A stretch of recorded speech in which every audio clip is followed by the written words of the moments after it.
enjoy ko sa pakikipagtrabaho kay Direk Ruel, yung pagiging open at pagiging generous niya sa collaboration sa amin. Natutuwa ako na tinatanong talaga niya kami kung anong suggestions pa, kung anong take namin sa eksena. That way, na-own talaga namin yung characters namin. And ako, I've always wanted to work with him.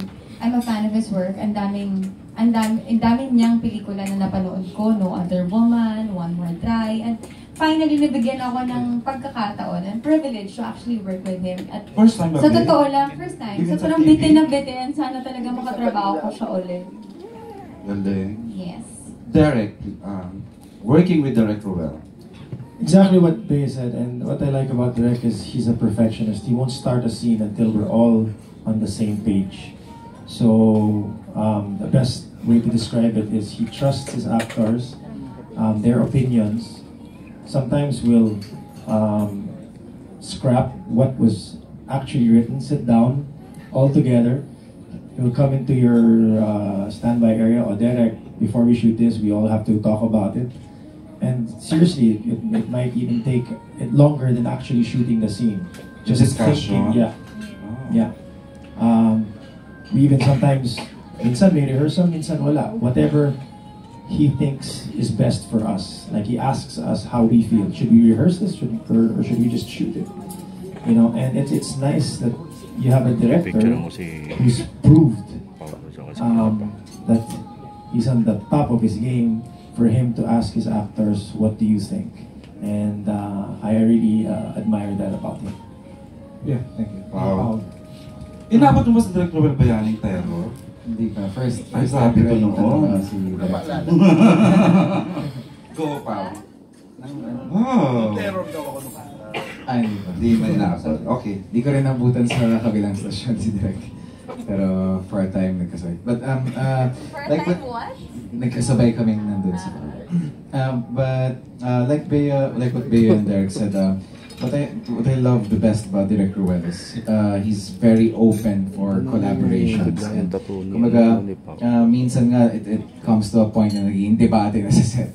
dahil ganun niya kami binibigyan ng respeto at ng space to play around with our lines, with our roles, and question the scenes.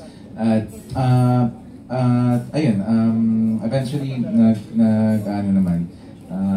nag-meet the same page, and napapaganda lalo yung eksena dahil doon.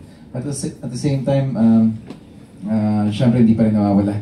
Syempre andun pa rin yung respeto namin and yung respeto namin kay Direk Ruel as a director. And we never, wala pa naman sa amin nag-cross ng line na yun, kahit ganun kalaki yung binibigay niya na space sa amin para gumalaw.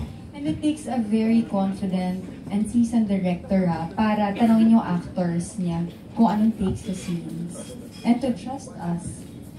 Derek has something. There's a perfect example. We were shooting in Pampanga, and I think it was a night effect for me. It was my only scene, but it was a big scene, a very, very big scene. And I traveled all the way to Pampanga, and Direk says we have to sit down and talk about the scene. It was our scene. Wow. Debate. He asked for my opinion. I told Direk I'm really not comfortable with this happening. He agreed with some points. So there was a big question mark about the scene. He's like, if we're not all on the same page, pack up. We didn't shoot it. I didn't shoot anything that day. I came from Alabang to Pampanga, but I didn't feel upset. Usually I would feel... No, but usually as an actor you'd feel upset that you traveled all the way there. But no, because we talked about it.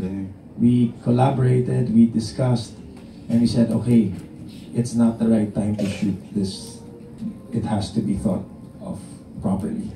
And that's Direk. And if you want to say who Direk is, that's how he works. Mm-hmm. Yeah, At thank you. hindi lang professionally, Go ahead, Bea. kahit he really cares about his staff, his crew, his actors. Talagang he makes sure na lahat ng tao okay. Siguro yun din yung parang other side of yung producer side of him. Parang hindi pa rin nawawala. He takes care of everybody. We're lucky to have worked with him. So tribute ito, Direk. Thank you. Question na lang. What was your experience working with Direk Bayani. And then, anong advantages ng stage actor working in a commercial film? Here we go. Working with Direk was a whole other level of, this is a completely different medium for me. I'm used to the theater. This is the first time in how many years did I come back to do a movie once again. And working with Direk was so much fun. Is that a good word to say, a good way to describe it? Because it's true. He gives you the time, he gives you the space, he gives you the floor to be able to do what you want to do in specific scenes. He makes sure that you have a backstory. So even if you come to set, and as a supporting actor to this movie, you come to set and you read the lines, oh, okay, ito pala yung nangyari, and this is what it is. He still explains it. He makes sure that you get it. And yeah, and so once you take it, it's a breeze. Okay. Yeah, thank you. Dito, tanongin na natin si JC tsaka si Bina. The experience working with Direk Ruel. Kay Direk Ruel, sobrang malaga niya. Binibigyan ka rin ba niya ng leeway? Do you collaborate sa mga scene? Ano po kasi, first, siya po yung nag-a-advise sa akin na huwag kang magaling kakahan. talaga mag-advise sa Direk Opo, Ruel. sobra po. Dahil, What's funny? sa ano po kasi sobrang saya po namin sa set. Kami po. Okay. Then, ayun po. Okay. Okay. Vin, kasi si Vin, pagpasok sa ABS, unit agad yung RSB. So, go ahead, Vin. Ako nga, ngayon first time ko na na-experience yung direct bilang director. At isa lang masabi ko, sobrang dami ng learning. Tsaka at the same time, habang nangyayari lahat ng yun, it's so fun talaga. Masaya lahat, nagtatawanan. And, patay lang. Gusto ko yung trust. As a director na sasabihin, ano bang isang karakter mo, ano bang gagawin niya dito? Anong isipin niya gagawin niya? Ay, lang po. Gusto ko yung tiwala niya. As, gusto ko yung si passionate ako. Tissue for Direk, ang naluluha na yata sa Direk. Charot lang. Charot lang. Preview. Okay, more questions, Tita Ethel. Kung wala dyan, I will entertain you. Ang tatanong daw ay si Alex Brosas, who writes for several Ano? publications. Bullet